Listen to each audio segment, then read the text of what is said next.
రాజమండ్రి హుకుంపేటలో Gorantla premier league టోర్నమెంట్ను TDP యువ నాయకులు, ఆరోగ్య విభాగ రాష్ట్ర ప్రధాన కార్యదర్శి డాక్టర్ గోరంట్ల రవిరామ్ కిరణ్ ప్రారంభించారు.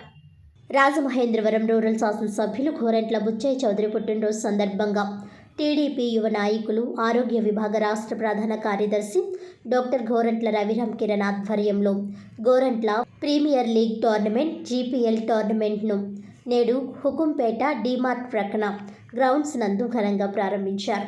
ఈ కార్యక్రమంలో రాజమండ్రి రూరల్ మండల అధ్యక్షులు మత్సెటి ప్రసాద్, పెండ్యల రామకృష్ణ, దుద్దుపూడి రమేష్, మట్టా శ్రీను, బొప్పన నానాజీ, ధారా అన్నవరం, కామిని భాస్కర్, గారిపాటి నాగేశ్వరరావు, బాబు ఖాన్, వెల్లమాటి రామకృష్ణ, భీమారశెట్టి రమేష్, బొప్పన శ్రీను, అల్లూరు తదితరులు పాల్గొన్నారు.